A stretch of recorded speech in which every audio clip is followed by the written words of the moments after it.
ஏறாவூர் நகர் மற்றும் ஏறாவூர் பற்று பிரதேசங்கள் இரண்டினையும் இணைக்கும் ஆலையடி வீதியானது கிழக்கு திசை நோக்கிச் சென்று முடிவுறுகின்ற மூலையொன்றில் அமைந்திருப்பதே அழகிய ஜாமியுல் ஹம்சா எனப்படும் இறை இல்லமாகும்.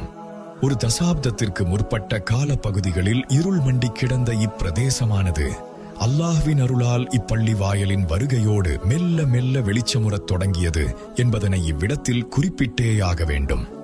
அல்ஹம்துலில்லாஹ். போதை வஸ்து பிரியர்களுக்கும் குற்றச் செயல் புரிவோருக்கும் பிடித்தமான கூடாரமாக காணப்பட்ட இப்பிரதேசம் இன்று இறை வணக்கங்களும் மறை ஓதல்களும் நிறைந்து வரும் இடம் ஒன்றாக மாறி வருவதனை நினைக்கையில் மனம் நிறைகின்றது.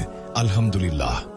பூமியில் உள்ள இடங்களில் அல்லாஹுவுக்கு மிக விருப்பமான இடம் பள்ளிவாசலாகும் என்ற நபிமொழியை மனதில் இருத்தி மறுமையில் எண்ணற்ற நற்கூலிகளை பெற வேண்டும் என்ற நன்னோக்கில் 2017ஆம் ஆண்டு ஏறாவூர் இஸ்லாமிய ஐக்கிய ஒன்றியத்தின் பெருமுயற்சியின் பயனாக காணி கொள்வனவு செய்யப்பட்டு உள்நாட்டு மற்றும் வெளிநாட்டு நன்கொடையாளர்களின் நிதி பங்களிப்புடன் இப்பள்ளி வாயல் நிறுவப்பட்டது.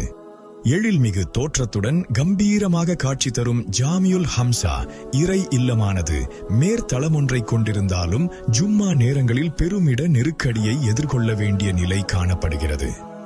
ஜும்மா நிகழ்வுகளில் கலந்து கொள்வோரின் எண்ணிக்கை வாரந்தோறும் வளர்ந்து கொண்டு வருவதனால் வாகன தரிப்பிடம் மற்றும் நடைபாதையினையும் தாண்டி முன்புறமாக உள்ள வீதியினையும் தொழுகைக்காக பயன்படுத்த வேண்டிய துர்ப்பாக்கிய நிலை மனதை வேதனைப்படுத்துகிறது.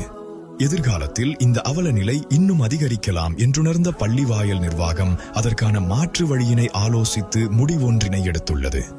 பள்ளிவாயலின் விஸ்தரிப்பு இன்றியமையாதது என்பது பற்றி பள்ளிவாயலை சூழ உள்ளோரிடம் எடுத்துக் கூறி காணி உரிமையாளர்களுடைய முழு சம்மதத்தினையும் பெற்று அக்காணிகளை பள்ளிவாயலின் விஸ்தரிப்புக்காக கொள்வனவு செய்வதென தீர்மானிக்கப்பட்டுள்ளது. எனினும் பெருந்தொகை பணம் கொடுத்து காணிகளை கொள்வனவு செய்யக்கூடிய நிதி நிலைமை பள்ளிவாயல் நிர்வாகத்திடம் இல்லாத காரணத்தினால் நல்லுள்ளங்களின் உதவியினை நாடி நிற்கின்றது. காணி கொள்வனவு தொடர்பான விடயங்கள் குறித்த காலப்பகுதிக்குள் முடிக்கப்பட வேண்டியிருப்பதால் காணிகளுக்கான பெறுமதியின் பங்கு ஒன்று 5000 ரூபாய் வீதம் மொத்தம் 2000 பங்குகள் விநியோகிக்கப்பட வேண்டியுள்ளது. நிச்சயமாக இறை நாட்டம் இருந்தால் அல்லாஹ்வின் உதவியோடு உங்களின் அனுசரணை மூலம் இக்காணி கொள்வனவு விரைவில் நிறைவடையும் என்ற அசையாத நம்பிக்கையோடு பிரார்த்தித்த வண்ணம் காத்திருக்கிறோம். யார் அல்லாஹ்வுக்காக ஒரு பள்ளிவாசலை கட்டுகிறாரோ அது காடை பறவை முட்டையிடும் அளவு மிகச் சிறியதாக இருந்தாலும் கூட அல்லாஹ் அதற்கு சுவர்க்கத்தில் ஒரு வீட்டை அமைக்கிறான் என்ற நபிமொழியை நினைவூட்டி நிறைவு செய்கின்றோம். அல்ஹம்துலில்லாஹ். அஸ்ஸலாமு அலைக்கும் வரஹ்மத்துல்லாஹி வபரகாத்துஹு.